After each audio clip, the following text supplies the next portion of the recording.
All right.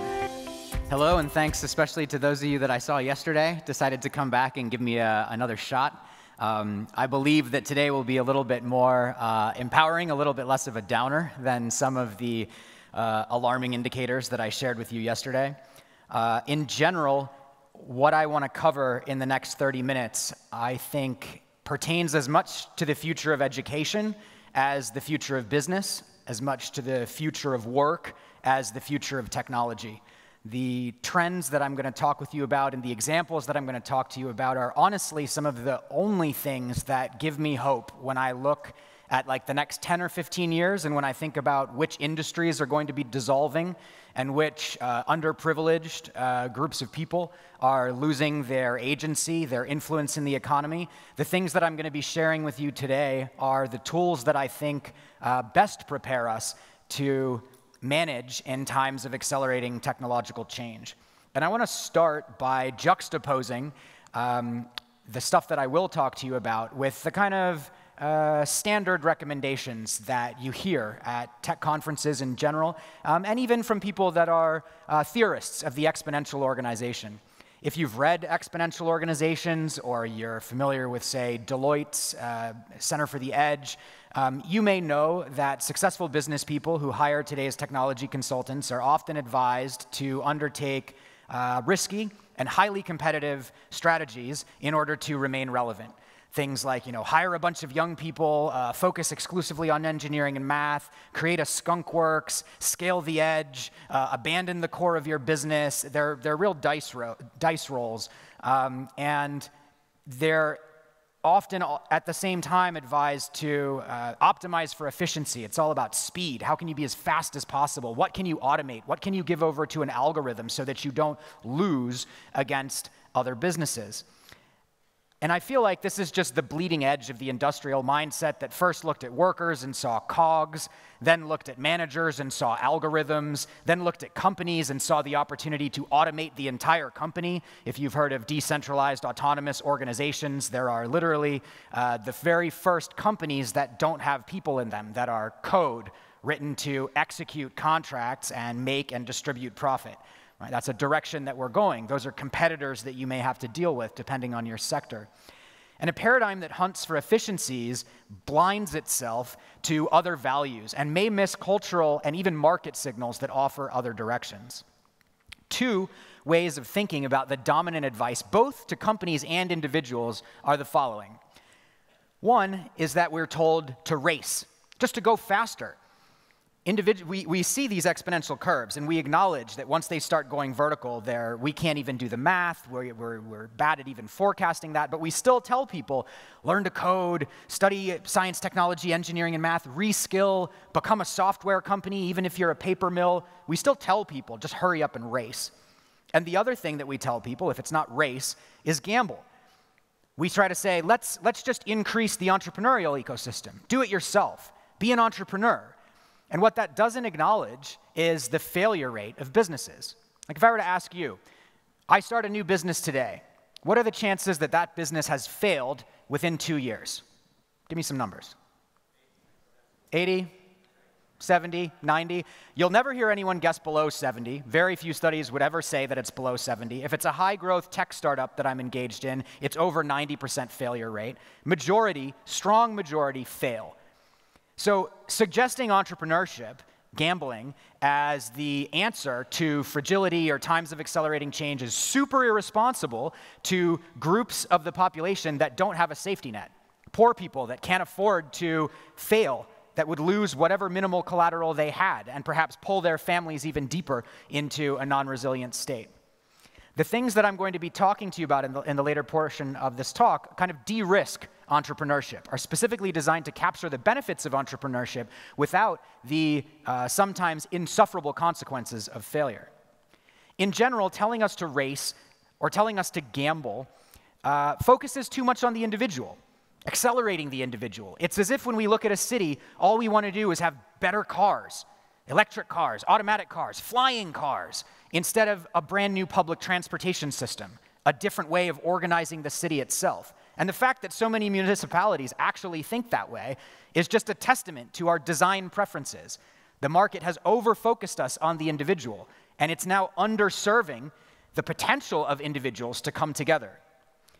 There's a really good economic theorist, he's at Harvard a lot of the time, and actually Wharton, in Philadelphia. He consults frequently for the European Union.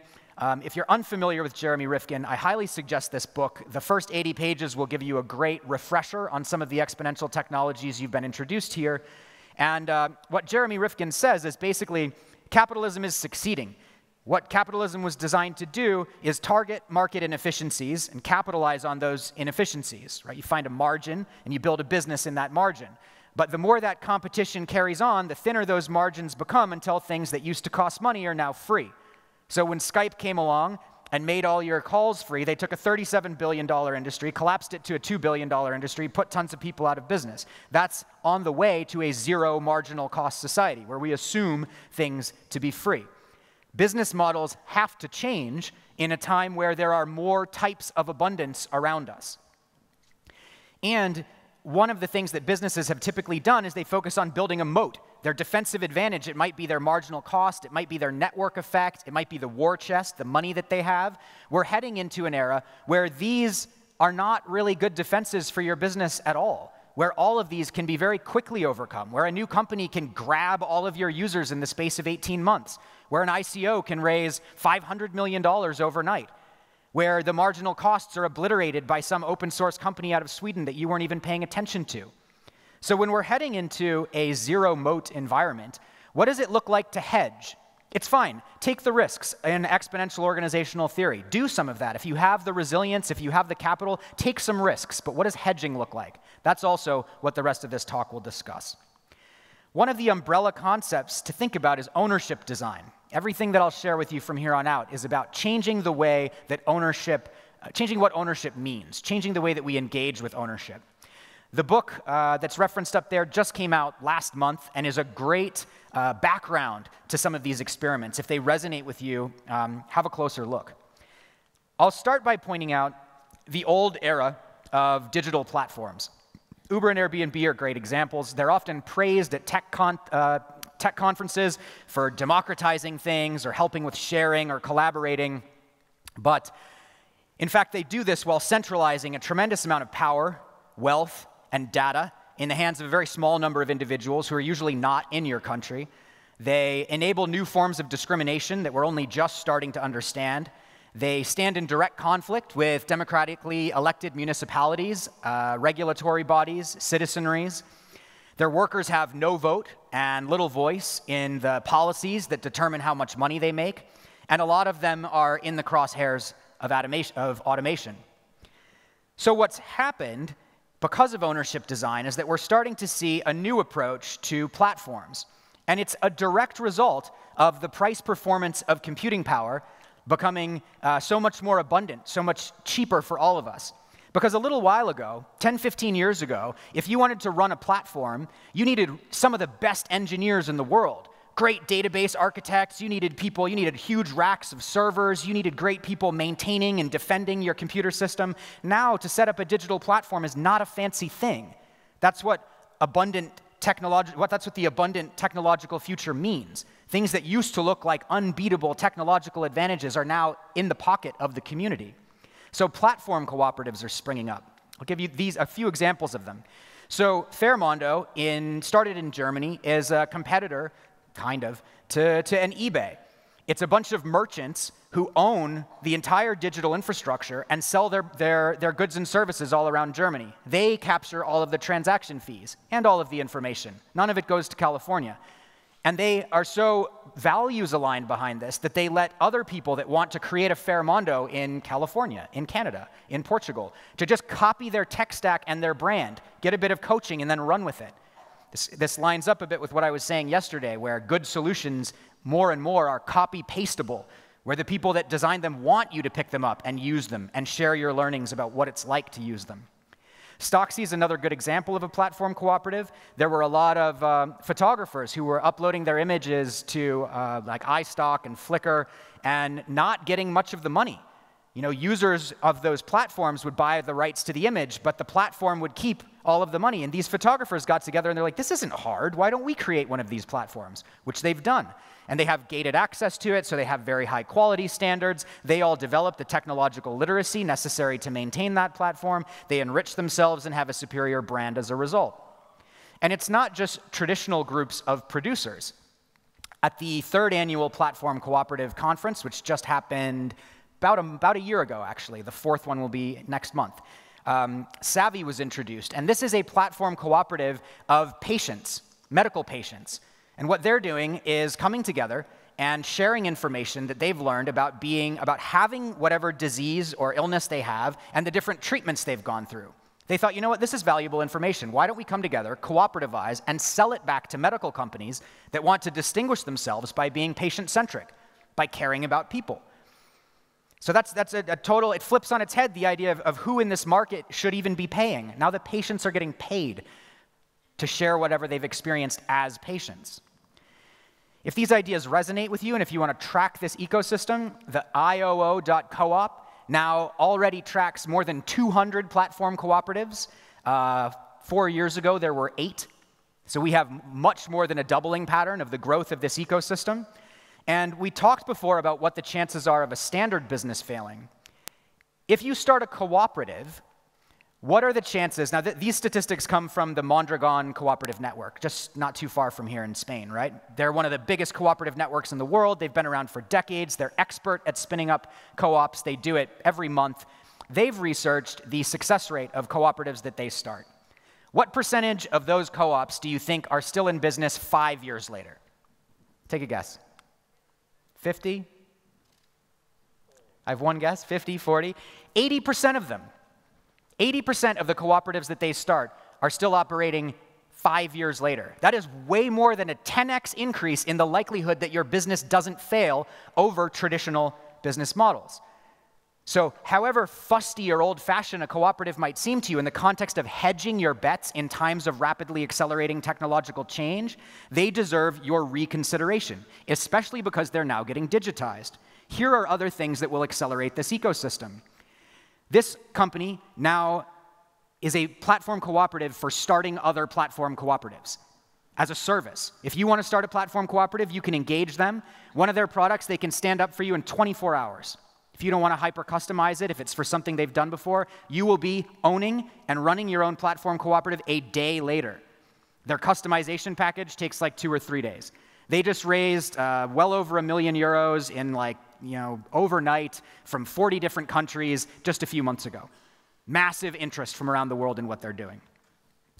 And Google.org, just gave a $1 million grant in May of this year to a group of people to design open tools specifically to support platform cooperatives in the following industries: childcare, elder care, home services, and recycling. That is totally genius, because those are 4 of the industries that aren't going anywhere in the face of automation. Those are some of the stickiest, most resilient, biggest growth industries in the world, and Google.org is throwing money behind the idea that growth in those industries should be owned by service providers in those industries. There's also the very first accelerator now for for co-ops, and specifically digital co-ops, that was launched just 2 months ago. Another sign of the rapid acceleration of this ecosystem. And here's just a fun example in the kind of space of ownership design. When people talk about how hard it would be to compete with Airbnb, this is in Airbnb's own backyard in the Bay Area. They raised $5 million, again, almost overnight, to go head-to-head with Airbnb. And what's their value proposition? Well, if you have a home and you want to host it on their platform, they will not charge you any fees at all. OK, well then, do they take the fees off the guest who's staying in your home? No. That person also pays 0 fees. That's an interesting business model. How exactly does that work? They have a native token on a blockchain. So these 0 fees are if you use their token. It's designed to accelerate use of their token. If you want to use a Visa card or you want to use PayPal, they'll get you for some little transaction fees on that. But generally, their business model is licensing their tech stack to other industries. And they just want to beat Airbnb on principle because it's easy now. And I've been talking about these for a while, saying they're the biggest competitors that Airbnb has. And I don't know if you saw this announcement just a couple weeks ago. Airbnb is paying attention. right? If people are coming after Airbnb by saying, oh, all the homeowners should own Airbnb, it's not hard to do. Now they're literally trying to figure out what it looks like to have their company be owned by their hosts.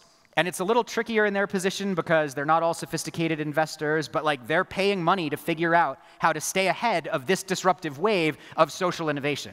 If that's not an indicator that this is a very real threat to established digital cooperatives, to established digital companies, I don't know what is. And you can go right to the very bottom of an economy and re-engineer that. You can just take over the money. You can relocalize the money that you want to use. This is one of the most famous local currencies in the world. It's the Brixton Pound.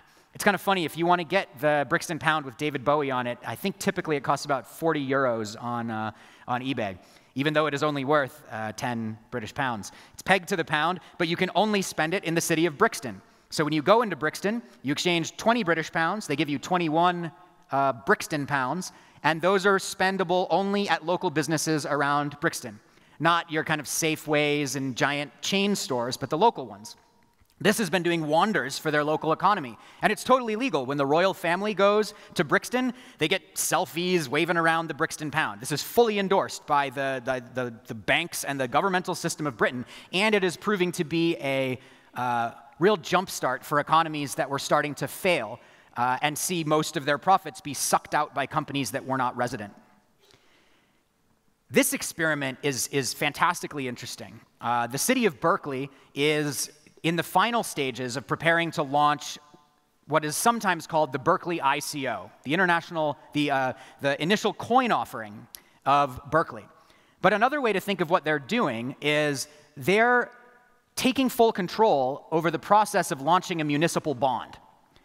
So the municipal bond market's worth several $1 trillion a year, 2-point-something trillion dollars a year, and it is fully intermediated by large financial institutions. So like if Cascais wanted to launch bonds, they would have to go to like Barclays or whatever giant bank, Santander, and then that bank would own the whole process, the secret sauce of it, issue the bond, capture a huge percentage of the value of that, and typically make the bond only available at like 1,000 euros minimum, usually 5,000 euros minimum, and it totally shuts out most of the population from ever profiting from or experiencing the value of that bond. Berkeley is looking at doing this digitally on a blockchain and making the cheapest value of the bond $2, $5, $10 at most. They'll have bigger bonds, but they want you to be able, as a citizen of Berkeley, with your smartphone, to spend a couple dollars on a bond, and then when it's appreciating, you'll just be getting a little stream of digital money, participating in the profit of the city that used your fundraising to buy a new fire truck. And they're starting to connect with other lawmakers who like this idea. On the other coast of the United States, we've got a New York lawmaker who's looking into who's trying to get 10 different local currencies started in New York City in the next couple years. So when you start to get these types of lawmakers sharing notes with each other, and then when you mix in, as I know is the case with this discussion, people that lead with policy in places like UNICEF or USAID, and that are all about open sourcing the technology stacks that are used for this, you have an incredible process of accelerating these innovations. The other angle by which they're accelerated is this raises the intelligence of the citizenry. You're engaging with a system that you weren't even learning about before. You're learning what is a bond. You're learning about being given this interest. You're learning to like manage your device in a different way. You may even start voting on some of the processes that result in those bonds. Around the corner from you, not far away at all, is Sardinia. And they are almost 10 years into a totally revolutionary experiment.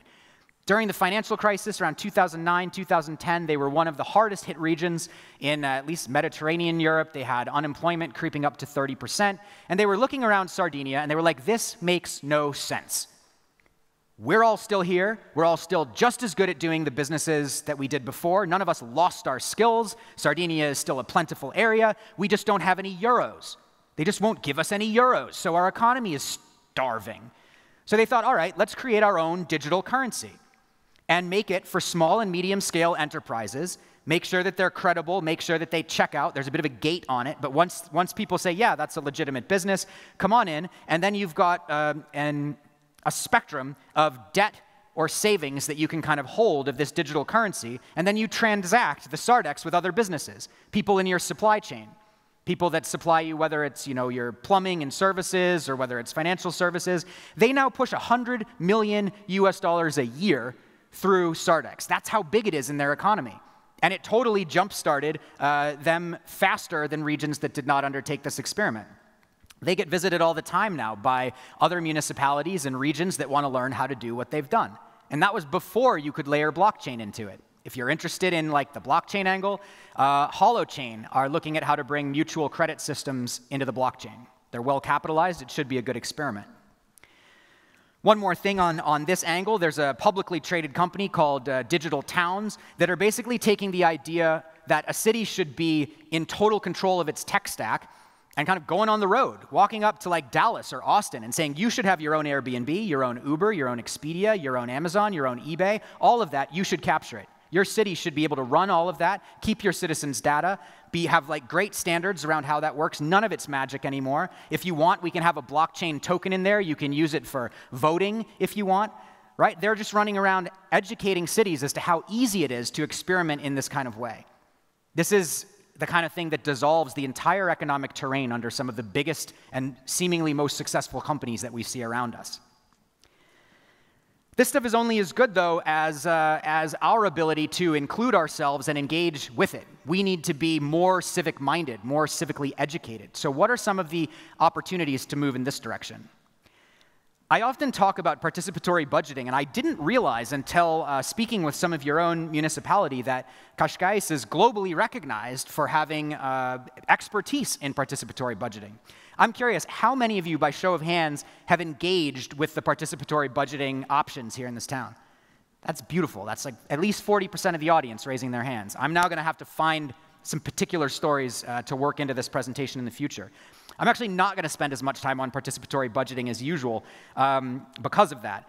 The one thing I'll say is that it's been found to be a real driver of engagement of the citizenry in the democratic process. If you heard yesterday, we have declining participation in many different layers of government. When you get people getting to decide where they spend their money, in one instance, in Congo, where it's pretty easy to avoid, say, paying your taxes, or you don't have to like super accurately report on your economic activity, running participatory budgeting for a few years resulted in a 16-fold increase in voluntary payment of taxes. That was people saying, if I get to spend the money, I'm happy to pay for government. It's a pretty interesting lesson. You can have great visual displays for how participatory budgeting looks, but you guys already know this, so I'm going to skip forward. One of the things that you can do if you like the concept of participatory budgeting, CoBudget is an open source application. You could use this within your business, within your football club, within your school. And this is the kind of thing that I do think is the future of education. We want to give citizens, students, workers, the experience of the process of co-budgeting for different levels of significance, for different durations of time, so that they're better at coming to consensus, they're better at articulating arguments, they're better at learning lessons about mistakes that they've made. One of the examples of how powerful this was is the League of Entrepreneurs, which is people scattered across the entire world, came together and ran a co-budgeting experiment, and they had 90% participation. None of these people are in the same company or even the same industry, but they got 90% engagement because they ran a participatory budgeting initiative. And the other interesting thing is the folks who donated the money, the donor for this experiment, also stayed engaged the whole time because they were fascinated about where the money would go. And it de-risked the whole experiment for the people brave enough to run it. Because when the money gets spent, it's not their fault. They didn't decide how it would go. It's where the community wanted to spend the money, and that was the point. If they learn a tough lesson, they learn a tough lesson. But you're actually covered a little bit as a leader who's willing to hand this type of control over. Another important concept for enriching democracy is Delegate of Democracy. Instead of just picking a representative and walking away and letting them ruin your country for 4 years, you can pick people issue by issue and say, this person represents me in environmental policy. This person represents me in curricular development for preschool. And if they vote against what they said they would do, you can retract your vote from them in real time. Democracy Earth have set up a blockchain-based protocol to enable just this, total accountability of political and policy representation. I don't know about you, but like when I'm not that interested in voting in representational democracy because I don't like voting for the candidate who I half disagree with, and when I half disagree with them, it really, really bothers me. I would love to get engaged in an issue-by-issue situation. There might be 70% of the issues I don't care about, but the ones I care about, I can get there. The public is harder to manipulate if you let them get into this granular level, and they get smarter. I did like hearing that here in Portugal, you are already exploring some digital tools for increasing youth engagement with democracy. I'll be looking to follow how much these folks learn over the coming years. One of the other interesting experiments here is DAOstack. They raised $30 million in 66 seconds to build more of these consensus-finding technologies. This is just a kind of boost to the entire ecosystem. Track what they build. They're hoovering up all of the experts in this arena. Sway is a company that helps you use artificial intelligence to get the insights that exist within your ecosystem.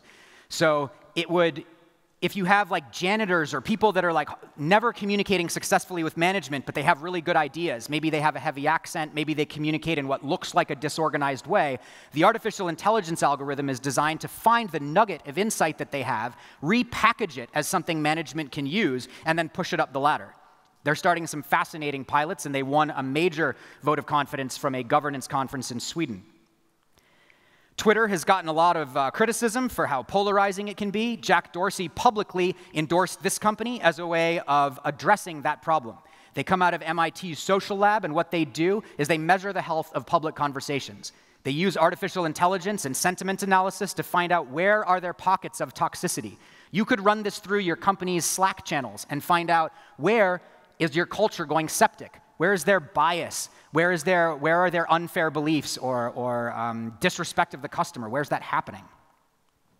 Another thing that I want to talk about really briefly is just the general concept of building commonses, because that's what this is. When you share ownership, you're taking things that were kind of enclosed and closely held by a group of advantaged individuals, and you're sharing them back out for intelligent management. If you want to learn more about this, there's a couple places I suggest you go. The Commons Transition website, initially commissioned by Ecuador, has some fantastic examples of what this looks like, layer by layer throughout a city. And not far from you, you've got the city of Ghent, which has more commonses active than anywhere else in Europe, hundreds of them operating simultaneously, community, land trusts, and other distributive mechanisms that are totally transformational. Get in touch with these people. It's their desire to share these business models with you. The final thing in terms of innovation that I want to share is applying ownership design to nature itself. You may have seen some of the headlines. Over the last couple of years, some countries have been conferring legal personhood on nature. So New Zealand has given legal personhood to a river, a mountain, and a forest. What that means is now, if I'm a citizen of New Zealand and I see that you're polluting the river, I can take you straight to court for hurting a legal person. In the past, if you wanted to protect your river, you would have had to maybe commission a 5-year study that proved that someone downstream would eventually have cancer, because it wasn't good enough to protect the river. The river had no rights. The river was just to be polluted economically, no big deal. When you turn it into a legal person, it becomes incredibly powerful. We already know this to be the case because when we gave legal personhood to corporations, they went on a global shopping spree and became incredibly powerful. It's very hard to roll that back, but it could be easier to counterbalance it by giving legal personhood to natural bodies.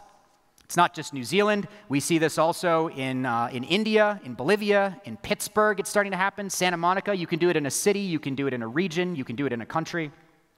There's even a company that exists now to help you figure out, once you've done that, or if you want to do that, how to involve the indigenous people or the locals who are there. And then once you've created that legal person, why not put them on your company's board?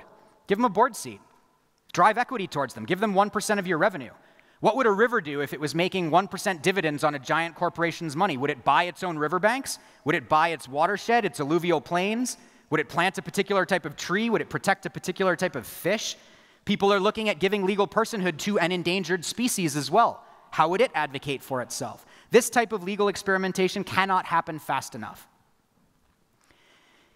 If we're not thinking about ownership design, we keep creating cities that look like this, right? If you were with me yesterday, we talked about how a lot of the fastest growing places, a lot of the urbanization that's happening in the world is creating these horribly imbalanced cities where prosperity is not evenly distributed and where all kinds of negative effects accumulate. So I would challenge you to think about some of the innovations that I've shared with you as pathways to avoid bad systems design, as pathways to increase the civil literacy, the technological literacy of your population, and to develop resilience specifically in times of accelerating technological change when winning in a kind of classic economic sense is harder to do year over year over year. You might get it a little bit, one company in your ecosystem now and then, sure, winning is still cool, keep gambling. But you need to hedge and you need to look after your population. And a lot of these things are tools that are available off the shelf now to help you do that and to strengthen your economy. So, thank you very much.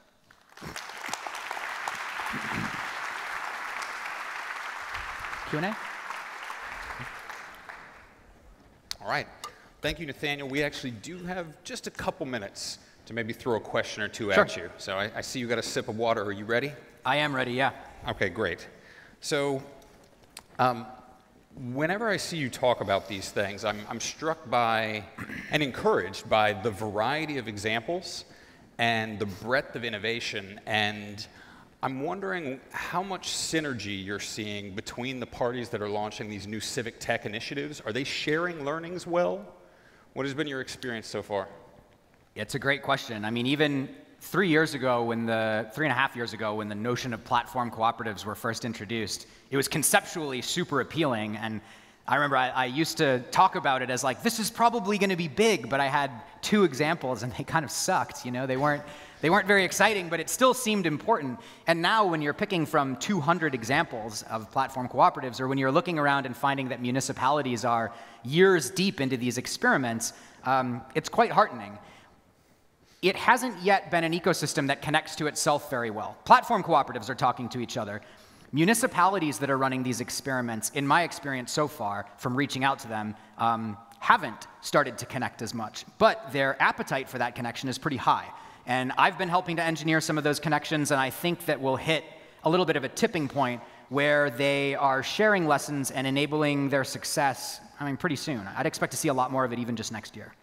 And I know you spent some time speaking with representatives from the Cascais municipality yesterday or today, and I want to encourage any of you who are listening to this and you have the sense that Nathaniel is someone that maybe you should share an idea with or seek out an opportunity to cooperate. I can vouch for him as a very interested, engaged, and invested partner. So please don't hesitate to come with us. This kind of thing depends on inclusivity and involvement. A question, because they do want to be included, a question from the participant group here. Sure. They said, if we allow people to take their vote away at any time, wouldn't we as a society be vulnerable to collective mood swings or short-term goals and manipulation by politicians? And how do we balance some of the things that we can see in possibilities with liquid democracy and then also maybe the pollution of the digital informational commons?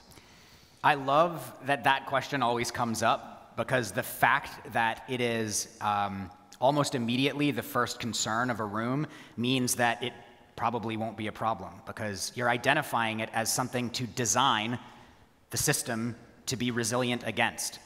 Right? And there are already technologists who are coming along and saying, wait, okay, maybe one of the checks we can do is say, before you make a vote on a certain policy, or say before you give your vote or remove your vote from someone, let's send you through a quick digital remediation and check that you actually understand the result of that vote. Let's make sure you haven't just been misled by a populist radio broadcast. Are you aware that the results of voting yes on this are X, Y, and Z? And if they misidentify what the thing is about, you can send them through like a quick kind of digital course until they're at least correct about what the real policy is before allowing them to vote. People are experimenting that. An Australian company called MyVote is running a pilot on that. Many in Australia already. They're lining up with India. They're lining up with Malaysia. There are a lot of governments whose chief concern is an uneducated, easy-to-manipulate population. Happens in the US. Right? So there are people that are looking at that particular imbalance, and the more that you identify weak points in democracy that you've seen or experienced, the more motivated you should be to build democratic systems that are not so vulnerable to those weak spots. That's what happens when we run these experiments time and time again. We become confident answering that question ourselves. Our children become confident answering that question in their design of their democratic systems. That's where we need to get. So to take a little further this theme of our responsibility as good citizens of the future and stewards of the polity, Where can we go to learn more about this? I mean, there's so much of these things I feel like don't get the exposure that they probably deserve. And for us to stay abreast of new developments, what do you recommend? So checking ioo.coop with some frequency will bring you up to speed on what's going on with platform co-ops. I spend an uncomfortable amount of time on Twitter following a whole bunch of people specifically to see where these things bubble up. And it doesn't take much time to get uncomfortable on Twitter. Yeah, I know. But I specifically try to always retweet these types of examples. So if you follow me, that's like 90% of what I'd be kind of curating and sharing. And I'm open. If you find anybody who's blogging about it or anyone who's reporting about it with some frequency, please tell me, because the challenge right now is learning about these experiments outside of your world region, outside of your language environment, because most of the companies that are doing this kind of democratic experiment or platform cooperative thing, they don't have a big marketing budget. They're not trying to communicate to you, so you have to sniff them out. And we all need to do that so that we don't make mistakes that others have already literally learned from and shared solutions to. Like, that's one of the things that we have to get better at. GitHub's great at it, but that's just for coders. You can go in there and learn what people have learned about coding. But like the social version of GitHub is one that we're all still learning to develop. The Commons transition website is supposed to be a piece of that, but they're only as good as our level of engagement with those tools. So it's a great question. There's not a single answer yet, and I hope that we can build a good network of practitioners and all start to think of ourselves as practitioners, because sharing our failings and sharing our learnings is how to keep up with all this change. Yeah, and I think this is truly one of the moments where we can see a little bit of a choice between allowing the future to happen to us or taking some agency and role in creating the future we want to inhabit. So the last thing I would say on that is, yes, especially if you're looking at a future of work where you don't know what your opportunities are, you're not sure what you could study that in 4 years is going to pay you anything, being part of many different cooperatives that either drop your costs or give you tiny little revenue streams, that's exactly the type of like intelligence building side hustle that is the most adaptive thing you could do right now. Right? It is a very savvy way of reacting to an uncertain future job market. All right, so let's get out there and do it. Nathaniel, thank you so much. Cheers. Always a pleasure.